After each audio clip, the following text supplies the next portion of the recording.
storm. This is right down the street from the house in Buddy's hayfield. Old clouds look wicked. Maybe we get some rain. We'll just bring y'all back in a little bit. We're gonna do some soil sampling in a little while, going through and testing the soil sample kit. Y'all stay tuned. All right, everybody. Way over here. I plowed one round around the edge of this field with this Disc Harrow. This is an International 120, 7-foot Disc Harrow.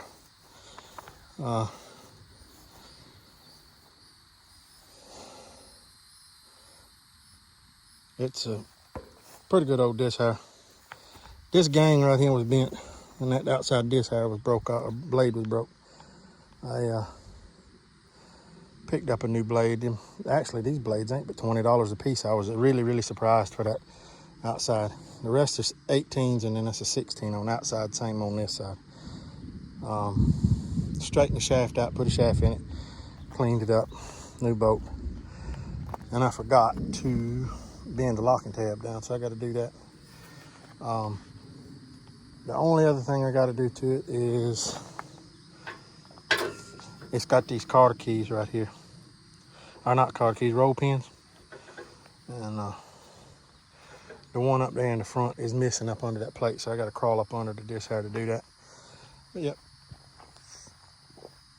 So I'm pretty proud of this thing here. It's cutting really good. You can hear that old thunderstorm off in the distance. It looks like it's going around us. I don't know.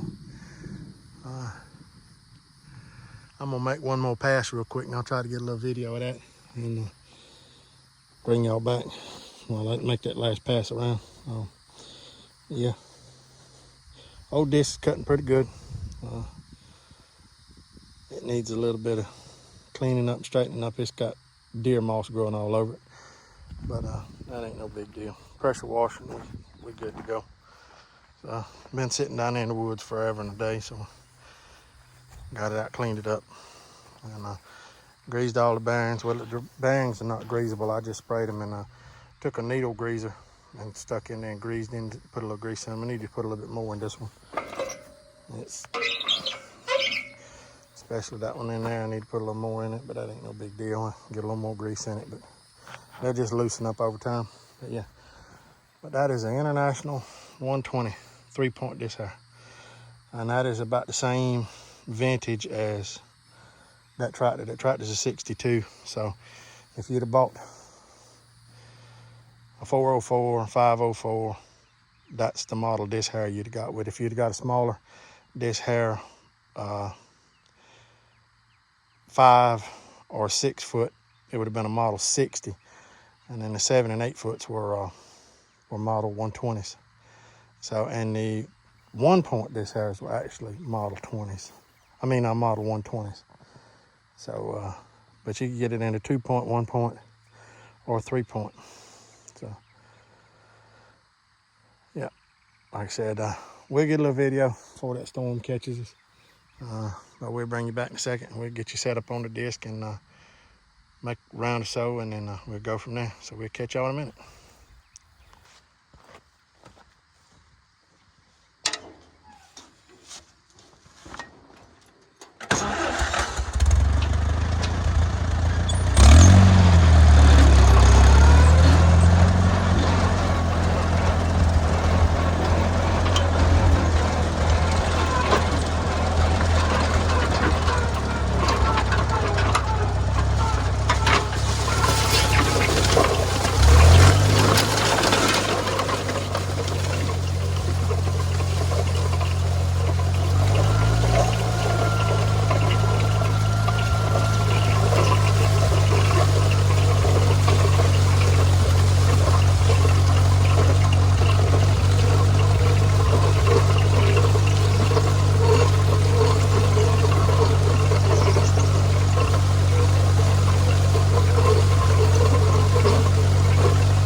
Yeah, them old bearings is loud. I need to get a little more grease in them, but it does all right. So we'll grease it on up a little bit later on.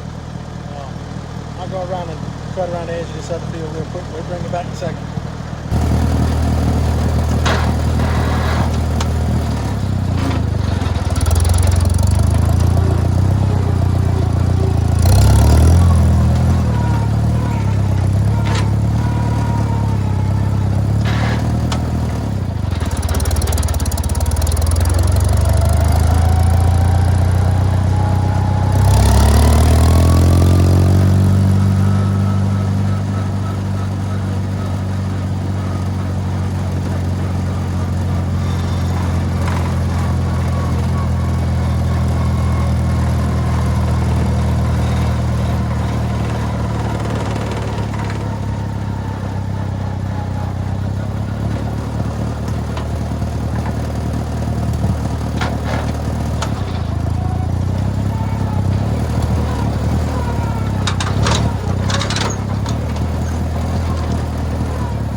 right, everybody, we come over here. I was on the fence about planting some more corn. I may still plant. I'm gonna plant the rest of this what I got plowed up in millet, but I may go ahead and plant like 5 rows or 4 rows of corn over to the left hand side, just late corn for doves. I don't know yet. I'm still on the fence.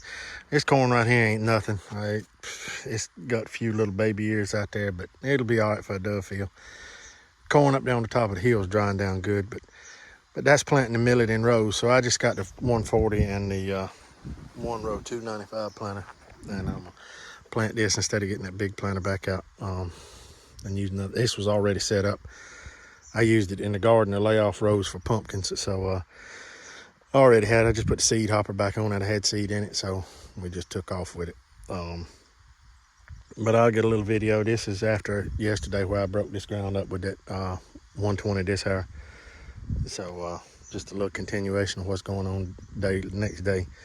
But yeah, I'll get some video planting this, and then that other end down there, I didn't finish plowing it up yesterday. I'm gonna plant 4 more rows down there. I think I'm gonna get 6 rows out of this, and I'll plant 4 more down there, and I may only get 4 out of this, I don't know. But I'm gonna plant 4 more on the other end, and then the rest of that I'm gonna plow up and get ready to plant wheat. And then, like I said, when this corn here is done, and as I go out and knock out corn up there, I'm gonna pick out enough with the picker when I start picking that I'm gonna leave the corn in the middle of that and cut two rows on either side, and I think the grain drill will fit down there, and then I'm gonna drill wheat in there as I cut the corn. So I'm gonna cut a little bit of corn, drill wheat, cut a little bit of corn, drill wheat, and just for the dove field. And then the whole field, I'm gonna drill the whole field from where this millet stops, or where if I plant the corn from there, I'm gonna plant the whole bottom side of this field in wheat in the fall. Well, it's already the end of July already, so time's flying. So, but yeah, like I said, I'll get a little video of this planting, and we'll go from there. So we'll catch y'all in just a second.